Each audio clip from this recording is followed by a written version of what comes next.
کر رکھا. روزے کی جزا، روزے کا بدلہ میری ذات موجود ہے. میں تیرا خدا ہوں. اللہ فرماتے ہیں میں تیرا خدا ہوں، تو میرا بندہ ہے.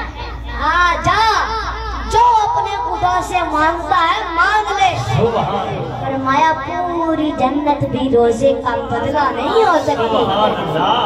کیونکہ توجہ ہو، کیونکہ گرمیوں کے موسم میں منہ میں پانی لے بیٹھا ہے، گلے کو گھونٹ رکھا ہے، کہیں ایک قطرہ نیچے نہ چلا جائے، نیچے نہ چلا جائے. اللہ پاک فرماتے ہیں کوئی نہیں دیکھ رہا تھا، میں دیکھ رہا تھا، میں دیکھ رہا تھا کہ میرا بندہ میری وجہ سے کتنا احتیاط کر رہا ہے.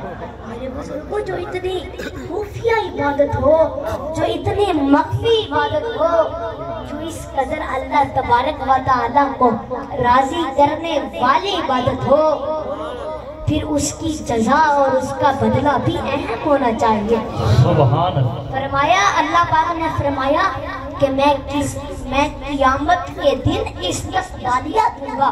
فرمایا پوری دنیا پریشان ہوگی، پسینوں میں غرق اور ڈوبی ہوئی ہوگی، پسینوں میں غرق اور ڈوبی ہوئی ہوگی، لیکن جو روزہ رکھتے ہیں میں خدا ان کو استقبالیہ عرش کے سائے میں دسترخوان بچھا کر ان کو مہمانی دے رہا. سبحان اللہ. نعرہ تکبیر، نعرہ رسالت، نعرہ حیدری. اس لیے مکر کرنا ٹھیک نہیں، بہانے بنا بنا کر روزہ نہ رکھنا ٹھیک نہیں ہے. میرے بزرگوں سمجھ آ رہی ہے؟ توجہ فرماؤ. میرے بزرگوں اگر روزہ رکھنے سے بچہ مرتا ہے تو مر جائے اور مرے گا نہیں انشاءاللہ. ہم نے آج تک نہیں سنا، ہمارے بزرگوں نے آج تک نہیں سنا کہ کسی عورت کی گود میں بچہ تھا اور اس عورت نے روزہ رکھا لہذا بچہ اس کا مر گیا یا وہ عورت مر گئی. بالکل نہیں، بالکل نہیں. میرے بزرگوں قسم کھا کر بتائیں کبھی سنا ہے کہ فلاں سڑک پر ایک آدمی مرا پڑا تھا اور لوگ کہہ رہے تھے کہ جی اس نے روزہ رکھا تھا اس لیے مر گیا؟ میرے بزرگوں روزہ رکھ کر کوئی نہیں مرتا، روزے کی وجہ سے کوئی نہیں مرا. میرے بزرگوں ہزاروں لوگ ایکسیڈنٹوں میں مر رہے ہیں، حادثوں میں روزانہ لوگ مر رہے ہیں، بیماریوں میں، آپریشن روموں میں لوگوں کے جنازے اٹھ رہے ہیں، لیکن روزہ رکھنے کی وجہ سے کوئی نہیں مرتا. تو اس لیے قدردانی کے ساتھ ہر مرد عورت کو روزہ رکھنا چاہیے، ورنہ پچھتاؤ گے، مار کھاؤ گے. فرمایا وَإِذَا سَأَلَكَ عِبَادِي فَأَنِّي فَإِنِّي قَرِيبٌ. کہ میرا بندہ پوچھتا ہے، میرا بندہ پوچھتا ہے تو میں اپنے بندے کے بالکل قریب ہوں. بندہ کھاتا ہے پیتا ہے، میں دیکھ رہا ہوتا ہوں اس کی زبان سے جو بات نکلتی ہے میں خدا وہ بھی سنتا ہوں. میرے بزرگوں حاصل گفتگو کا مقصد یہ ہے کہ رمضان المبارک کا مہینہ تو رحمت ہی رحمت کا مہینہ ہے. رمضان المبارک کا مہینہ برکت ہی برکت کا مہینہ ہے. رمضان المبارک کا مہینہ سکون ہی سکون کا مہینہ ہے. میرے بزرگوں صحابہ کرام اس مہینے کے لیے اس قدر رویا کرتے تھے، جب یہ گزر جاتا نا تو کہتے کاش پھر رمضان کا مہینہ آئے گا یا نہیں، آئے گا یا نہیں. میرے بزرگوں صحابہ کرام اس قدر رویا کرتے تھے، اس مہینے کے لیے اس قدر رویا کرتے تھے. حضرت جناب اماں عائشہ صدیقہ رضی اللہ تعالی عنہا فرماتی ہیں کہ حضور کریم بڑی عظمت فرماتے ہیں رمضان کی کہ ہر وقت چوکنے رہتے، ہوشیار رہتے اور رنگ پیلا پڑا رہتا. ایسا معلوم ہوتا جیسے چہرے پر کوئی فکر سوار ہے. اور جب بھی پوچھا کالی کملی والے کیا بات ہے، فرمایا توجہ فرمایا رمضان کا مہینہ آ گیا ہے، کچھ لوگ روزہ رکھتے ہیں تو نماز چھوڑ دیتے ہیں۔ نماز اپنی جگہ فرض ہے، روزہ اپنی جگہ فرض ہے، مت غلطی کرو۔ روزہ رکھ کر اکثر مرد اور اکثر عورتیں صبح کی نماز قضا کر دیتی ہیں، اتنا بڑا گناہ ملے گا جیسے ہزاروں نمازیں قضا کرتی ہوں، جیسے لاکھوں نمازیں قضا کرتی ہوں۔ بالکل پابند ہو کر نماز ادا کرو۔ اور میرے بھائیوں اور بزرگوں، اپنے بچوں کو قرآن پڑھاؤ، خود قرآن پڑھو، اپنے بچوں کو قرآن پڑھاؤ۔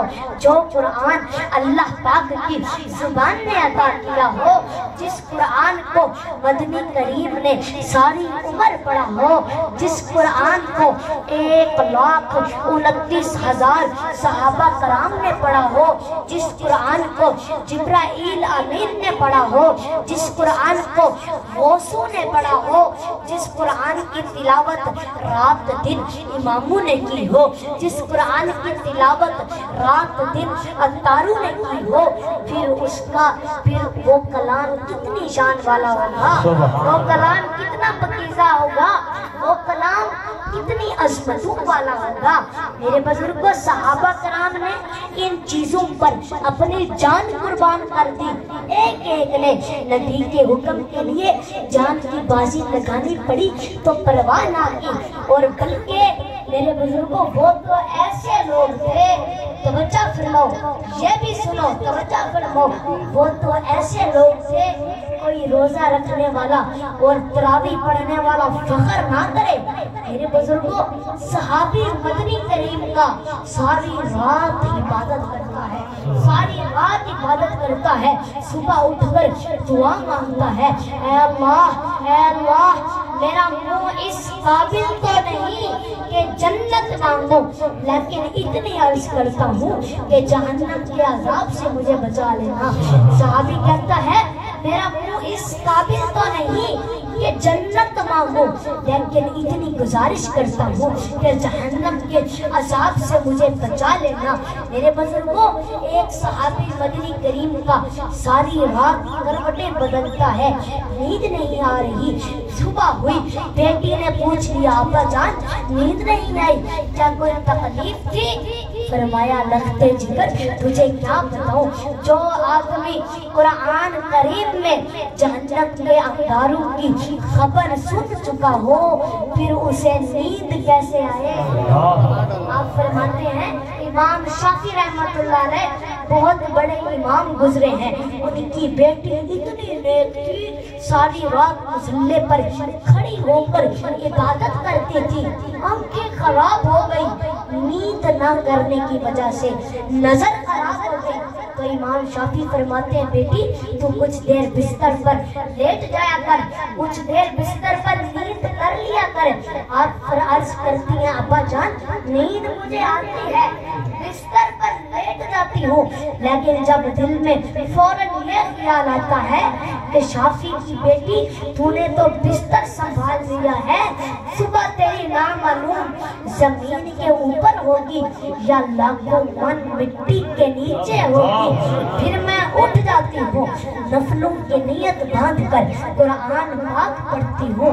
میرے بزرگوں، ایسی عورتیں آئیں کہ انہوں نے مردوں کو شرمندہ کر دیا، اس قدر محنت، اس قدر کوشش، اس قدر عبادت کرتی تھی۔ میرے بزرگوں، حضرت شیخ الحدیث رحمت اللہ علیہ تعالیٰ بہت بڑے امام گزرے ہیں، وہ مرحوم صاحب لکھتے ہیں کہ ہمارے گھر کی عورتیں 15 سپارے روزانہ تلاوت کر لیتی ہیں، ایک ختم قرآن کا روزانہ، ایک ختم قرآن کا روزانہ بے شمار عورتوں سے ثابت ہے۔ میرے بزرگوں، امام ابو حنیفہ رحمت اللہ علیہ بہت بڑے امام گزرے ہیں، وہ پورے رمضان کے مہینے میں 61 قرآن ختم کیا کرتے ہیں۔ سبحان اللہ، نعرہ تکبیر۔